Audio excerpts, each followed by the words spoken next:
tornati in studio continuiamo a mantenere la puntata su tematiche, chiamiamole così, leggere. Lo facciamo con Enrico Ladisa dell'Hard Rock Café. Buongiorno a tutti, buongiorno e benvenuto. C'è un evento, al di là di che cos'è l'Hard Rock Café, oltre che un marchio, però una istituzione che in qualche modo dall'America a Londra, quindi ai paesi anglosassoni, è arrivato in Italia per promuovere soprattutto la musica. Ma c'è un evento particolare che l'Hard Rock Café di Venezia, che è un po' originale già nel fatto che è uno dei più piccoli, se non sbaglio, Hard Rock Café del mondo. Del mondo sicuramente, in Europa in particolare siamo sicuramente il più piccolo, sì. Però Venezia è sempre Venezia. Beh, inserito nel contesto, insomma, ci sta bene. È da 5 anni che c'è l'Hard Rock Café di Venezia, avete intenzione di celebrare questo quinquennio con una serie di iniziative che sono partite ieri sera, di concerti. Subito diamo una scaletta ai telespettatori, che cosa possono godere e trovare da ieri sera, quindi fino mi pare a venerdì o a sabato, adesso non mi ricordo bene, tutti appuntamenti proprio per celebrare nel rispetto della tradizione musicale di questi centri che io definirei insomma caffè, ma proprio centri musicali. Che cosa si può apprezzare? Allora, abbiamo deciso di festeggiare 5 anni nella maniera un po' più così, più contorta, più difficile, spalmandoli su 5 giorni. Non ci siamo limitati a una sola serata classica, ma abbiamo deciso di dedicare alla musica dal vivo un'intera settimana. Quindi da ieri sera siamo partiti con il primo concerto e andremo avanti fino a venerdì sera, quindi 5 serate. Ieri sera abbiamo dedicato l'apertura al progetto più internazionale, si chiamano Playground e sono formati per la verità da un chitarrista cantante italiano, si chiama Luca Boscagin, affiancato però da musicisti di tutt'altra estrazione. Gareth Brown alla batteria, che è un batterista famosissimo per essere stato sempre negli ultimi anni con Lorenzo Giovanotti, poi un bassista come Rick Leon Jones, che ha suonato con Amy Winehouse prima, insomma, della sua scomparsa prematura, e poi un tastierista polacco che si chiama Tomasz Bura. C'è proprio una volontà specifica nel scegliere, nel fare questa settimana di musica, di mettere insieme artisti, musicisti stranieri con anche personaggi italiani? Forse il panorama musicale contemporaneo offre questa contaminazione. Non ci rendiamo conto che gli italiani lavorano con grandi professionisti anglosassoni e le stesse icone, non so, americane piuttosto che inglesi lavorano con noi? Assolutamente, e penso che un locale come Hard Rock Café, personalmente credo nella qualità e nel livello delle proposte musicali. Luca Boscagin, per esempio, è un chitarrista che a Londra è un habitué del Ronnie Scott, che è il locale jazz, un tempio della musica jazz a Londra, e quindi ci piace creare questi collegamenti internazionali. L'abbiamo fatto anche al Carnevale con una band inglese che ha fatto per noi il Martedì Grasso, l'abbiamo fatto in passato con altri concerti in città, e penso che se siamo un brand internazionale, globale, è giusto anche che lo siamo nella musica, no? Perché comunque la musica ormai non ha confini da tanto tempo. Un brand internazionale che però evidenzia che il carattere internazionale di musicisti anche locali, musicisti veneti se non italiani. Quindi quasi a dimostrare che, siccome no, nella nostra regione tendiamo a sottolineare un po' questo elemento esclusivo di campanile provinciale, in realtà la musica batte tutti i confini. Assolutamente sì, e allo stesso modo il nostro impegno è nel cercare di trovare e dare attenzione al meglio della musica locale, quindi partendo da Venezia e estendendoci un po' a tutto il territorio regionale, abbiamo sempre cercato di cogliere così il meglio di quello che offre, quindi è un motivo per cui, per esempio, domani sera festeggeremo ufficialmente il compleanno, mercoledì 9 aprile, i 5 anni con una band che tra l'altro è un quintetto, perché stare nel tema del 5, avremo la nausea, sì, assolutamente. È un quintetto storico di Venezia, perché hanno da ormai 20 anni propongono un tributo ai Beatles in davvero un livello qualitativo estremo. Sono quindi non una banale cover. Assolutamente no, sono musicisti di estrazione classica, molti di loro derivano dall'Orchestra della Fenice, sono orchestrali come Eddie De Fanti, che è stato percussionista per anni dell'Orchestra della Fenice, e hanno formato questo, per passione musicale, hanno formato questo quintetto e hanno un tributo ai Beatles che si chiama Magical Mystery. Fanno date in tutta Italia, ma li conoscono benissimo nel territorio veneto. Tu mi stai guardando con gli occhi così stralunati perché mi è caduto il microfono, io tranquillamente in diretta me lo sono riposizionato. Questa è la diretta, sai? Non lo so, anche come all'Hard Rock Café quando i batteristi o i chitarristi suonano, se salta la corda non c'è problema, la si aggancia oppure si cambia il modo di suonare. Quindi esatto, siamo molto rock.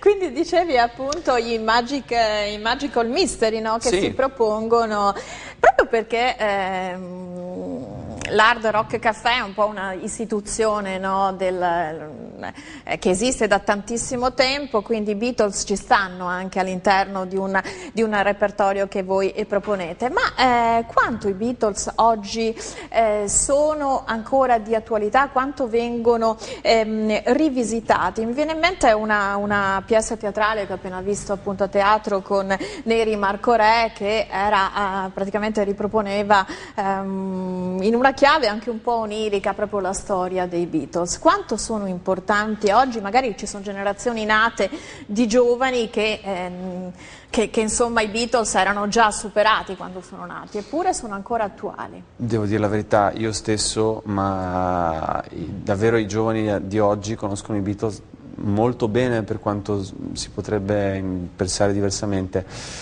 Io credo che i Beatles e anche altre band come possono essere i Rolling Stone o può essere stato Elvis Presley trascendono un po' quello che è il tempo, no? E si collocano in un'età assolutamente, sono un po' stati il meglio del Novecento musicalmente, perché chiaramente sono una musica di riferimento per quel periodo e tutti li apprezzano, tutti li reinterpretano, tutti basano la loro musica attuale su quel tipo di musica, quindi davvero i riferimenti ai Beatles sono continui e penso che continueranno ad esserlo per un bel po'. E per la realtà come la vostra è importante fare sempre riferimento ad una musica con una vena rock, una musica anche un po' maledetta? Beh certo, dobbiamo comunque pensare a una musica che dagli anni 60 in poi ha attraversato anche così, periodi un po' più cupi, no? Un po' più dark. Non ultimo abbiamo celebrato venerdì scorso con un tributo ai Nirvana, 20 anni la scomparsa di Kurt Cobain, che forse è stato l'ultimo leader dei Nirvana, una band che ha segnato gli anni 90 in modo decisivo.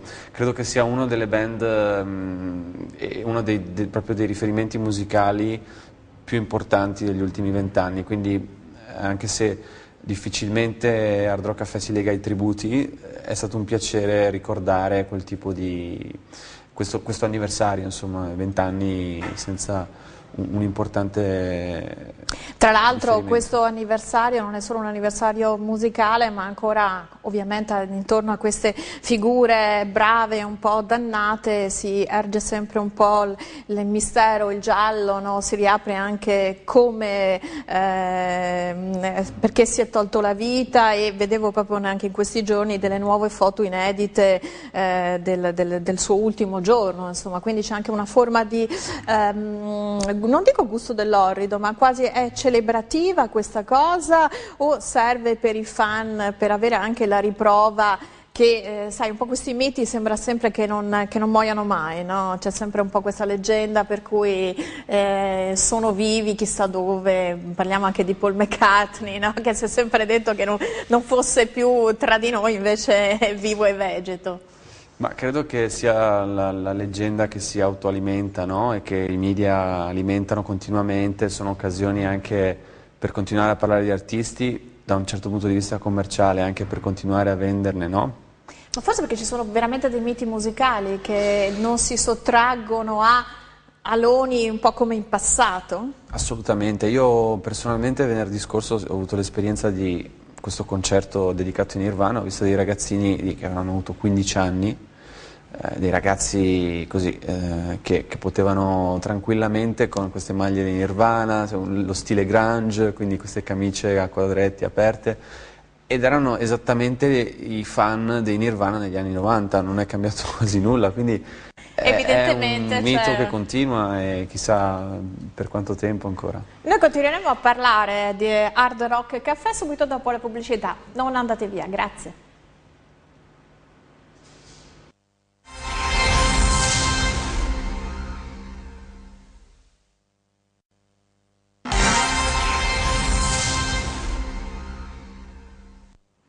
Siamo tornati in studio per questa ultima tranche di 7 in punto, con noi ancora Enrico Ladisa dell'Hard Rock Café di Venezia. Ci sta un po' raccontando la storia di questo tempio della musica, oltre che luogo aggregativo, oltre che un brand, perché proprio l'Hard Rock Café Venezia celebra i 5 anni di apertura, lo fa in pompa magna con una settimana di concerti rock davvero di impatto molto forte. Ma prima appunto ci hai illustrato qual è il programma di questa settimana intensissima, con anche tributi che ci sono stati venerdì scorso a Kurt Cobain, eccetera. Ma io volevo anche un po' capire qual è l'impegno di Hard Rock Café Venezia per la musica. Innanzitutto diciamo che sono 3, se non sbaglio, gli Hard Rock Café in Italia: Roma, Venezia e Firenze.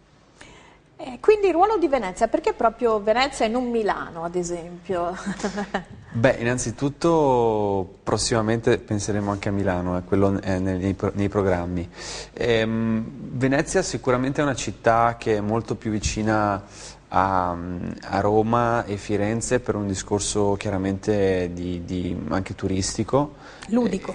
Sì, esatto, chiaramente una destinazione turistica molto molto forte. È anche, devo dire, un asse, no? Tra Roma, Firenze e Venezia, il viaggio classico in Italia non può non includere queste 3 città, e quindi diciamo che siamo molto anche collegati e lavoriamo molto insieme con varie attività, campagne di beneficenza, insomma cerchiamo di lavorare molto di squadra, perché comunque rappresentiamo un po' il nord, il centro e il centro-sud, no? Quindi è importante anche avere una territorialità e così essere presenti in tutta Italia.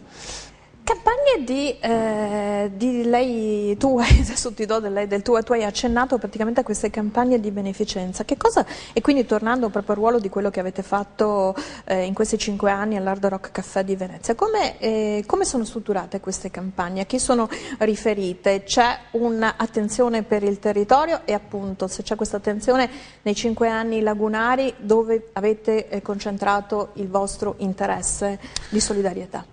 Allora, intanto la solidarietà così, fa parte della filosofia di Hard Rock Café sin dalla sua apertura, quindi dal 1971 i padri fondatori hanno dato quel tipo di imprinting. La scelta che poi ci viene un po' delegata nelle varie sedi è quella di focalizzarsi molto sulla città e su quello che si può mettere a disposizione quando si ha una grande compagnia che da un lato chiaramente fa un business, ma allo stesso tempo si impegna come può, quando può, con delle risorse oppure proprio con del tempo materiale a disposizione. Da una parte abbiamo delle campagne che sono globali, quindi Hard Rock Café supporta ad esempio varie istituzioni che si occupano della fame nel mondo, e nel periodo natalizio abbiamo tutto il mese di dicembre dedicato a una campagna che si chiama Imagine There's No Hunger, quindi si sposa al messaggio della canzone di John Lennon, e questa campagna è organizzata in collaborazione con Yoko Ono su scala mondiale. Abbiamo altre campagne simili, però diciamo che sono tendenzialmente la ricaduta di quello che è la raccolta fondi poi è locale. Per esempio abbiamo il mese di ottobre dedicato alla ricerca sul cancro al seno. Siamo legati al Comitato Veneto di AIRC, Associazione Italiana Ricerca sul Cancro, e ogni anno la nostra campagna è proprio mirata a raccogliere fondi tramite la vendita di merchandising il cui ricavato per una parte viene destinato alla charity.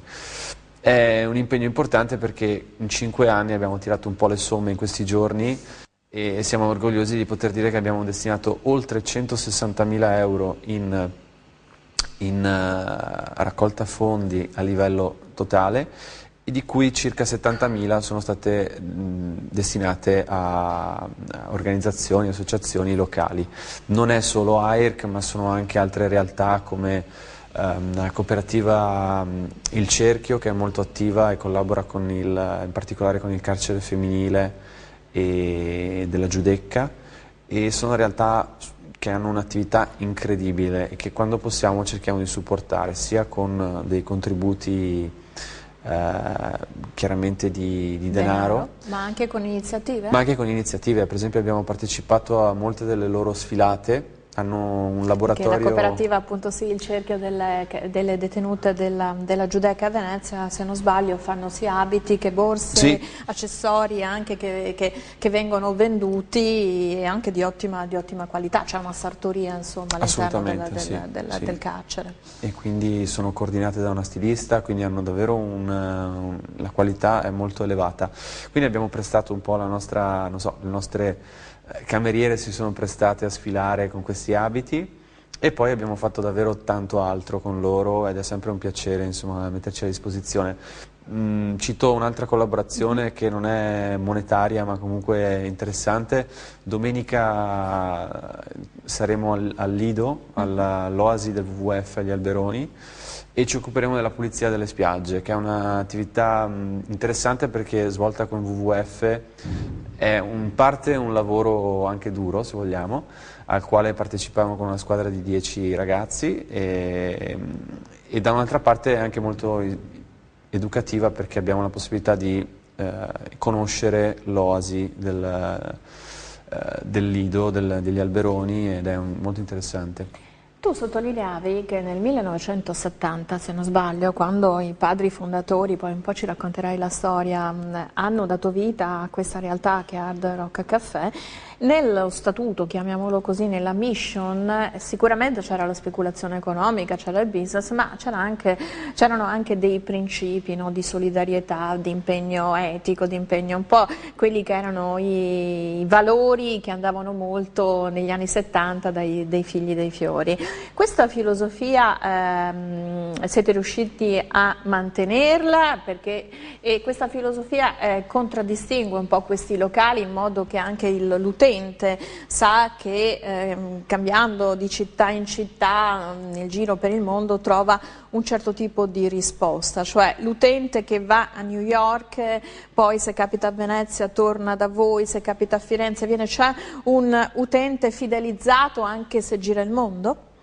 Sì, i messaggi sono, in particolare, sono gli originali messaggi che sono stati così scelti per questa filosofia. Hard Rock Café è nato con due anime, una chiaramente business e l'altra più filantropica, nel senso di non limitarsi all'attività commerciale, all'attività di business, ma anche di portare dove si può un qualcosa che poi è anche quello che fa la musica, no?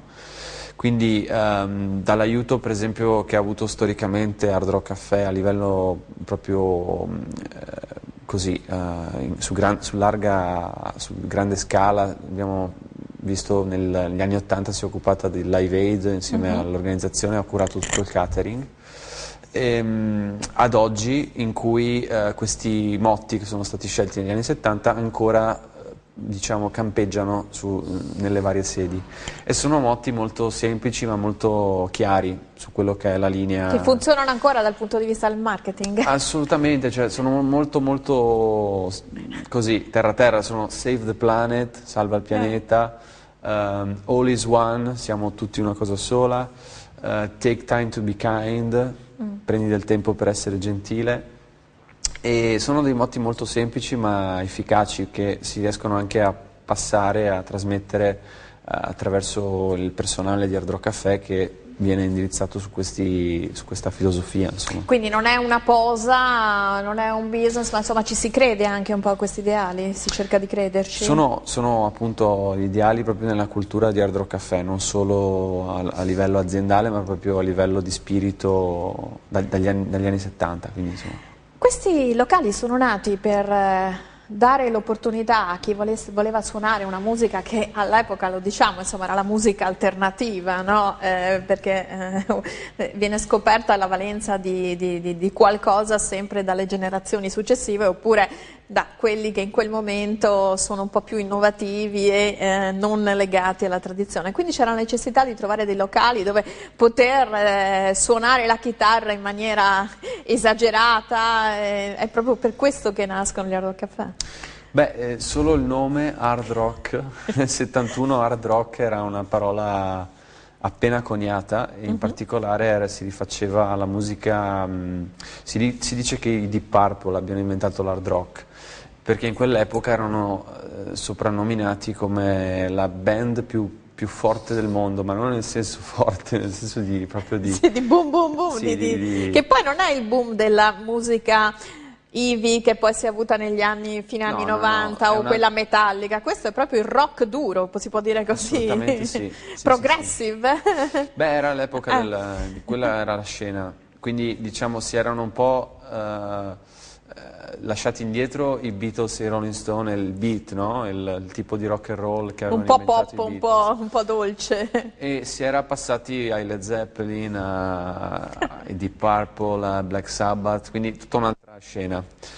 Hard rock era... difficile anche un po' da ascoltare se non sei cresciuto, no? con queste musicalità, che quasi il volerle ascoltare a tutti i costi era perché dovevi essere in quell'epoca, no? Invece, siccome appunto io un po' sono cresciuta con quelle, e all'epoca dicevo mamma mia che belli, oggi magari li riascolto e dico belli perché ci sono dei virtuosismi che sono ineguagliabili secondo me, però sono difficili da ascoltare. Sì, però se vogliamo sono ancora in giro queste band. Beh, perché se tu li ascolti con attenzione ci sono dei passaggi, e io non sono una grande esperta, che sono dei passaggi che sinceramente non c'era il digitale, non c'era l'equalizzazione, c'erano tutti di mano e di capacità di muovere le corde della chitarra oppure le bacchette della batteria, insomma. Assolutamente, ne abbiamo avuto negli anni, in Hard Rock Café abbiamo avuto la dimostrazione, perché abbiamo avuto per esempio un bassista fondatore dei Deep Purple che ha suonato da noi insieme a un grande chitarrista locale che è Tolo Marton, e ha suonato all'Hard Rock Café, insomma, in questo palco, questo mini palco che abbiamo, che però non si è mai limitato, insomma, ha sempre avuto età media degli spettatori? Allora, la sera chiaramente si alza un po' perché i bambini non ci sono più, però diciamo si va dalle famiglie, quindi davvero dai bambini piccolissimi con la famiglia chiaramente, durante il giorno, la cena, il pranzo, e poi verso sera chiaramente il pubblico è un po' più adulto e va dal pubblico che viene per cenare, quindi ragazzi, giovani piuttosto che più adulti, fino a... non ha età davvero. No, questo dicevo, ma a questi concerti di musica progressive il pubblico è quello datato oppure c'è un interesse anche di un pubblico che magari si avvicina a questa musica e ne capisce la potenza, se vogliamo così, compositiva, anche se non è un suono orecchiabile, ecco. Beh, devo dire che il pubblico tipico di questi tipi di concerti è il pubblico chiaramente che adesso ha quell'età tra i 50 e i 60, però ci sono anche i figli che crescono con quella musica e non ne possono fare a meno, quindi è un pubblico che si ricambia generazionalmente, no? Parlando proprio dell'aspetto l'Hard Rock Café, quindi c'è musica, però c'è anche, si ascolta la musica in ambiti piuttosto è vero che il locale di Venezia è tra i più piccoli, però un po' tutti gli hard rock caffè non è che siano delle cattedrali, delle sale da concerto, da stadio, sono sempre molto, molto composti, molto contenuti e c'è sempre questa visione del ascoltare la musica mentre sei in compagnia con gli amici, quindi mangi qualcosa, bevi qualcosa. Questa dimensione contenuta vi penalizza, visto che comunque proponete dei concerti interessanti e soprattutto a Venezia, cioè la capienza è limitata. Questo può essere un deterrente invece o è un qualcosa che la clientela apprezza, a parte che magari a Venezia voi siete lì in bacino e quindi basta aprire le porte e uno può partecipare a mio avviso anche da una platea assolutamente meravigliosa, perché è il bacino dove ci sono lo stazio delle gondole, ecco. Beh, all'Hard Rock Café di Venezia in particolare si può dire che si suona davvero in vetrina. E quindi la vicinanza della situazione live con proprio siete anche in gli Piazza San Marco, intorni, siete appena dietro Piazza inevitabile, San Marco. inevitabile. Però la vicinanza del pubblico è una cosa che comunque il musicista apprezza sempre. Non è bello avere una distanza tale per cui non c'è anzi, si può dire che a Venezia il pubblico è quasi sul palco, no?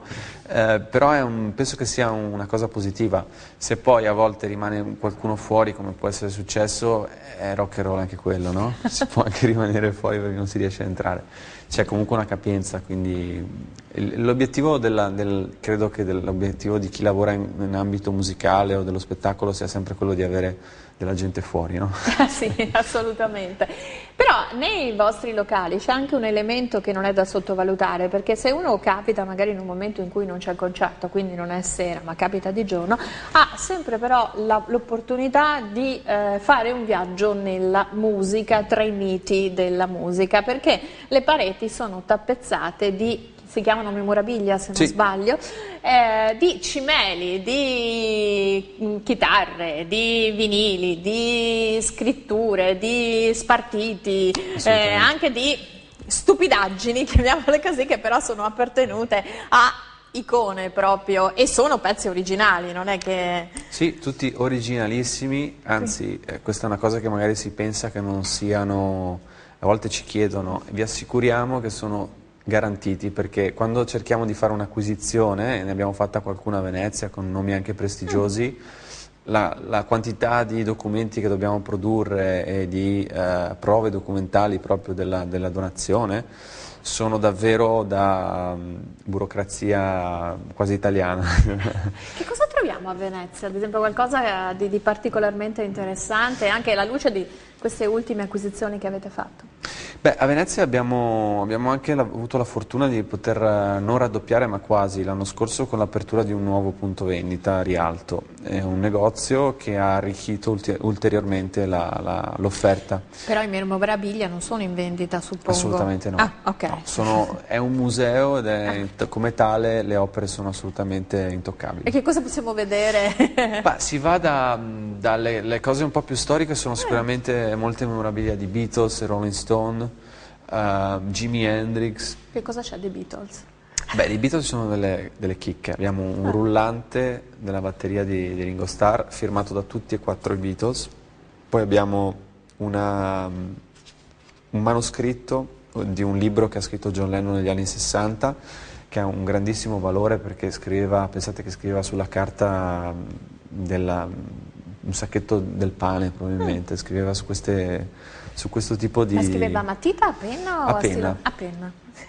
Se venite a vederla a Venezia è una scrittura molto precisa, ma comunque su carta davvero improbabile. Però in una grafia precisa. In una grafia abbastanza precisa e uno stile suo inconfondibile, e questo libro poi ha visto la luce mi pare nel 64, è stato uno dei suoi 2 libri storici.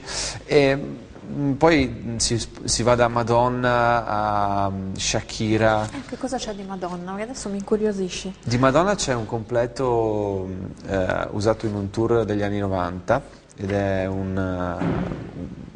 composto di 2 pezzi, è molto nello stile di Madonna, è un abito firmato da Dolce & Gabbana ed è sicuramente il suo stile. Poi abbiamo anche le cose un po' più... Sì, un po' persone di cantanti magari più recenti, che prima mi hai Certo. citato Shakira, di Shakira che cosa c'è? Shakira c'è un bellissimo abito da sera, rosa, molto bello, è la prima cosa che si vede quando si arriva, quindi è inconfondibile, cioè, è fotografatissimo. Per poi arrivare alle cose più recenti come Oasis, piuttosto che... abbiamo davvero di tutto, c'è Black Eyed Peas, Britney Spears, Mariah Carey. Siamo al termine, 5 anni di Hard Rock Café a Venezia, una settimana di concerti molto intensa e davvero ricca. Io volevo chiederti, insomma, se si lavora all'Hard Rock Café si possono anche conoscere quali sono le tendenze musicali del momento, si può avere anche un'opinione. Qual è la musica, per usare un termine molto adolescenziale, che in questo momento spacca? Nel senso che in questo momento sta dominando il mercato non solo nazionale ma internazionale, oppure qual è la musica che farà parlare, insomma il new progressive se esiste, il new rock se esiste. Allora, devo dire che il rock negli anni è stato un po' schiacciato dal pop e probabilmente questo è avvenuto negli anni '80 con chiaramente degli artisti che sono arrivati a livelli di popolarità paragonabili a quelli di Beatles e Rolling Stone negli anni '60, quindi sicuramente Michael Jackson, Queen, pur essendo una band rock, poi Madonna sicuramente, hanno un po' cambiato il mondo, quindi sicuramente il pop al giorno d'oggi supera il rock, però il rock ha comunque uno zoccolo duro di fan, di seguito, poi chiaramente anche il pop è molto contaminato negli ultimi anni con la musica più elettronica. Un emergente dell'hard rock? Un nome emergente dell'hard rock? Ma io consiglio a tutti di ascoltare band come per esempio Black Keys, che sono un po' il fenomeno americano del momento. Loro prendono molto la musica anni '70, però si sono proposti con una band assolutamente nuova, fresca e pronta insomma a riconquistare. Io ringrazio Enrico Ladisa per tutte queste informazioni, insomma c'è un ritorno dell'hard rock e quindi vedremo che cosa succederà nell'immediato futuro. Io vi ringrazio per essere rimasti con noi anche questa mattina, torniamo domani mattina durante il giorno, le edizioni del TG. Grazie, arrivederci.